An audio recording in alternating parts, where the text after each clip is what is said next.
Growing up, I never really grew up in a Christian household. My family never really went to church, and God was never really talked about whenever I was growing up. And it wasn't until I was a sophomore in high school that a really good friend turned me to Christ and said basically, hey, listen, you need this. You need to have this anchor of hope that is always going to be there. And so nothing had really gone wrong per se in my life. I wasn't desperate in need at the time for Jesus. It was kind of a social move, I guess you could say. My faith was real at the time. I'm not going to lie to you guys. It was real. I did start to fully believe in Christ at my sophomore year in high school. But my junior year in high school, suddenly everything started to take a turn, and I started to feel so empty in my life because I started filling up my lifestyles around what people thought of me, what clothes I was wearing, how I was perceived by other people in my life, and just to be the golden child. Well, I started filling up my life with these thoughts, and they really started to eventually just turn on me, on myself, because I started to think very badly of myself. I started thinking, oh, well, you can't do this right, Kelsey. You can't do this right. You can't do anything right. Oh my gosh, what is wrong with you?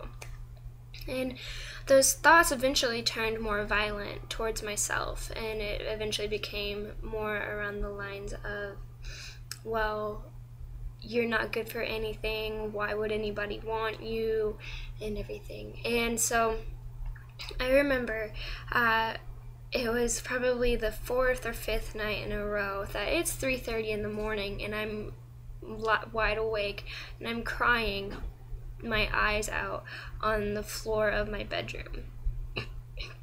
And I remember reaching out this night, and I remember just saying, God, where are you? I need you, I need you, I need you.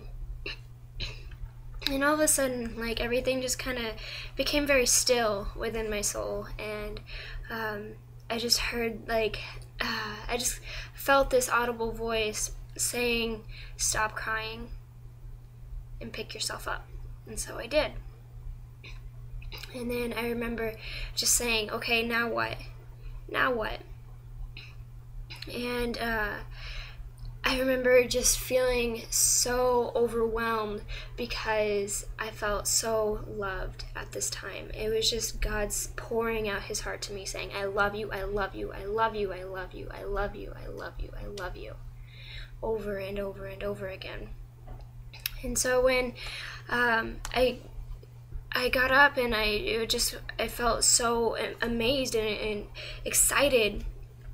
And I remember a few years later, I went to church, and that was the start of the next day of the rest of my life. It wasn't anything that I could change automatically, and to stop those thoughts saying, I'm not worth it, I'm not worthy, I deserve this, I deserve everything that's coming at me. I remember thinking everything that was still going on in my life. My life was still such a mess, but from that day forward, it was just a work in progress. And I remember going to church one day, and I remember hearing the last message that Jesus spoke before he perfected everything. And it says, it is John 19:30, and it says, it is finished, completed. God's work of art is finished. How amazing is that? So from that day forward, whenever I start to get hard on myself, and this was the day that I gave God complete control over my life, was realizing that I'm not perfect in any sort of way, but through Christ I am perfected because he died for me. This was the day that I gave Jesus complete control, was because it is finished and it is good. And because I am a creation of God, I am perfected as well through him.